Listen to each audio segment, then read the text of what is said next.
Okay, welcome back to Redline Revs. This is a 1.9 TDI Seat Leon. It's the same engine in a Mark IV Golf and the Audis, other VW Group cars, Skodas. What I'm going to be doing today is removing the EGR valve. My subscribers would have seen the video in which I've cleaned this component without taking it off, but today I'm going to be showing you how to dismantle that as well. So I'm just going to start off by moving these hoses out the way and getting to this one here. Now, the clips are slightly different on different vehicles, but it's the same process, and on mine I just need a flathead screwdriver to come in, lift a clip and take it off, and remember that faces towards the EGR valve. If you have the 130 PD or the 110s, it's a slightly different clip, but it's exactly the same. And I'm just going to remove this one here as well.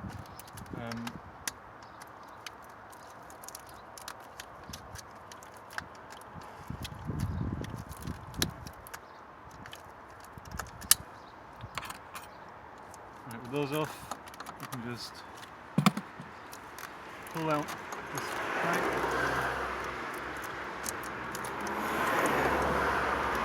And it should lift up here. Okay, so once that hose is out the way, let's just have a look at the EGR valve here. There are 3 bolts which hold it into the inlet manifold. 2 are up here, and then there's another one on this side as well, down there, which you probably won't be able to see. So the way we get to that third one is by removing a pipe which is coming into the EGR from below, and that has 2 screws on it over here.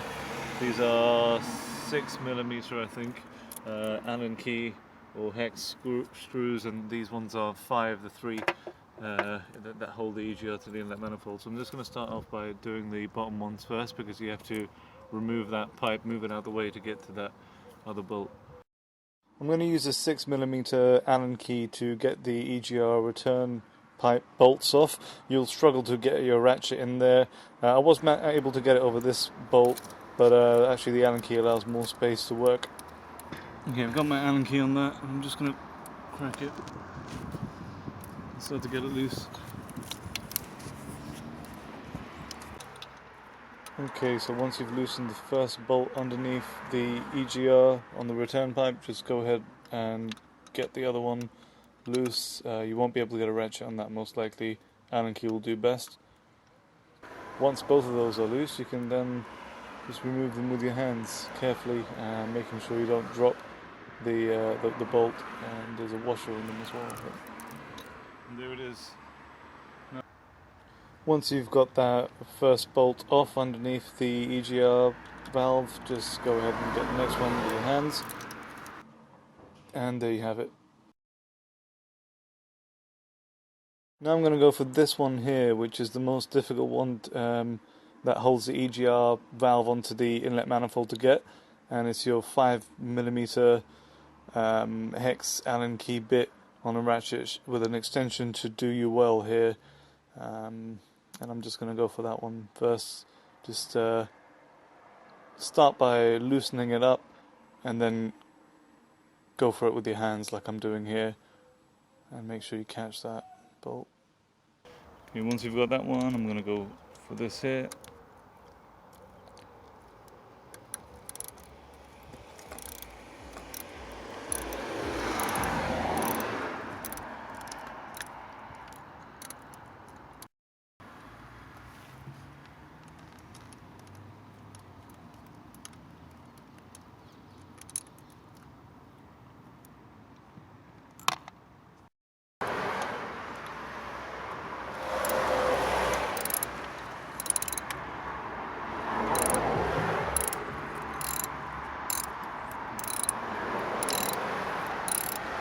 Last one, and of course when you get this last bolt out, you want to get ready to catch the EGR valve. That should do it. So that's the last bolt. We now have the EGR valve here, and that's removed.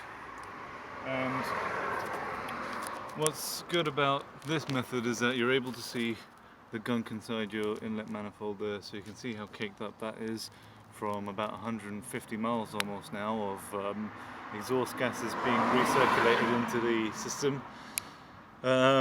And this will allow you to judge whether you want to go ahead and clean your intake manifold, which I am going to do, but another day, and stay tuned for that.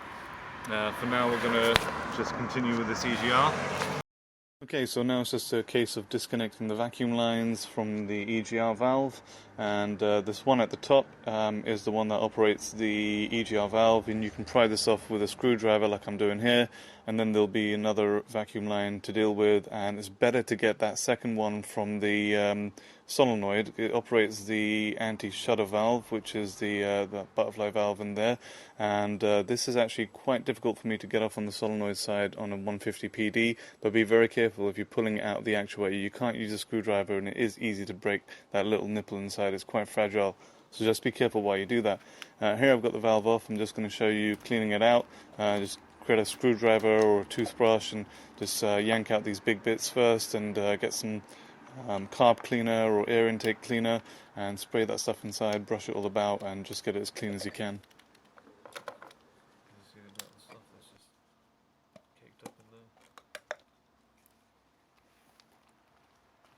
I'm going to use some carb or intake cleaner.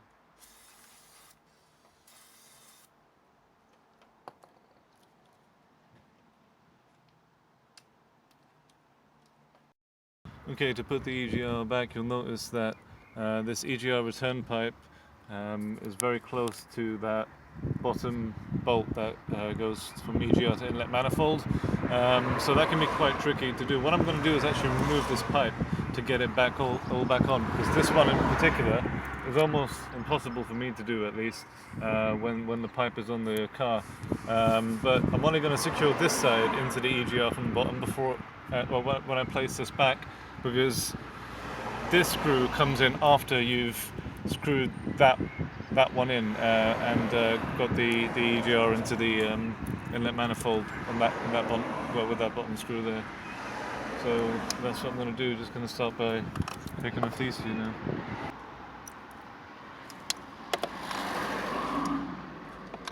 Okay.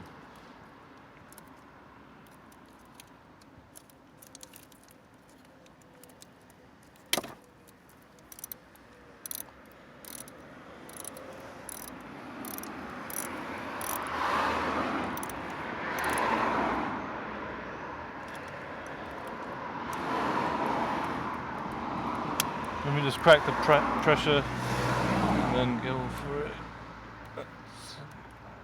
with your hands.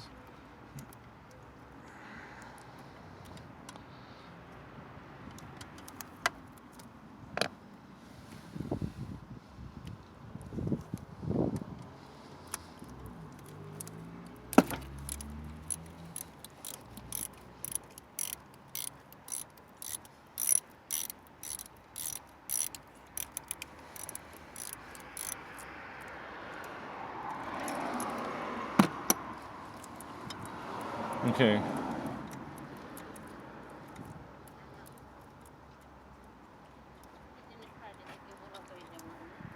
And that's the EGR return pipe.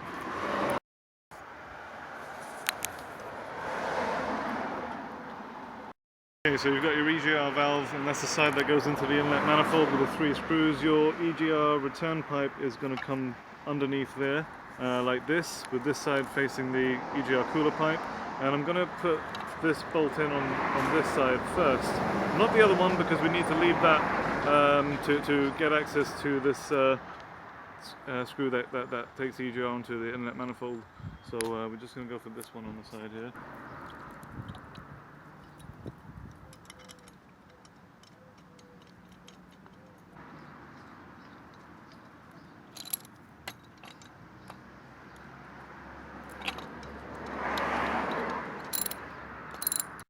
Okay, you can see here I've got one of the bolts that put the EGR return pipe into the EGR on, not the other one, because we need to leave that open to get the inlet manifold bolt in. And you can see in my finger I had the bolt that goes from the EGR return pipe into the EGR cooler, and I'm just holding that through my finger. I'm going to line it all up. Initially screw in the 2 screws that take the EGR return pipe to the EGR cooler, And then we're going to put in the 3 screws that hold the EGR into the inlet manifold, and then finally we're going to put that last bolt back into the EGR return pipe from the bottom. So you just see me do that. So I'm just going to, at the moment, I'm just using my hands to get those bolts into the EGR cooler pipe, and then you'll see me do the 3 bolts from the EGR into the inlet manifold, and then we'll put that last final bolt in. Just get these bolts into the EGR cooler pipe with your hands first, and tighten them up with your ratchet, and then you can go for the 3 bolts which hold the EGR valve into the inlet manifold. Okay, so the 3 bolts that take the EGR into the inlet manifold, the order I did them in was the bottom one at the back first, and then this one at the front over here, and then this one there. And you just want to put them in with your fingers first, and then tighten them up. Where you can't get a ratchet to begin with, try using an Allen key, and then switching to your ratchet when you have enough room. These 2 you should be able to get your ratchet on. It's that one that's a bit of a pain down there. But yeah, that's putting all the screws in, and then you can get this one back, the final one on the EGR return pipe going into the EGR valve. And just like all the others, I'm going to start off with your hands, and I've got it as tight as I can. My fingers, I'm going to see what I can get on it. Starting with the Allen key and then moving on to my ratchet.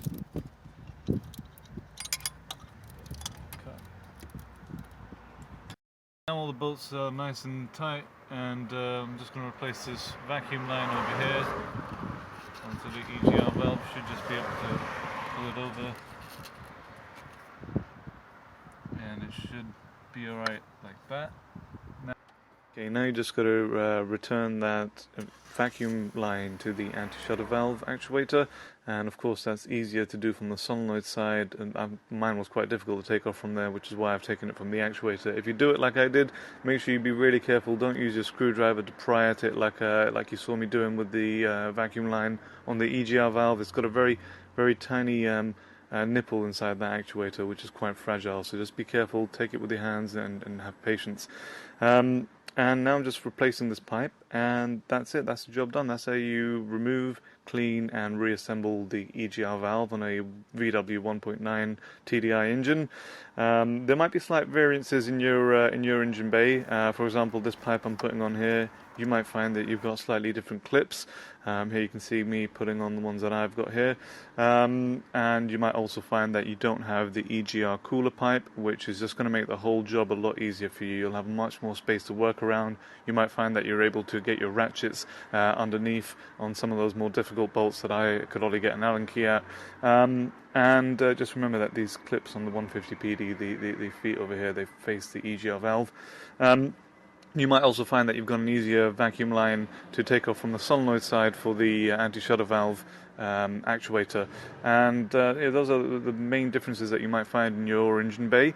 And I hope you found this video useful. This is Redline Revs. We've got a lot more coming up. Make sure you comment, rate, subscribe.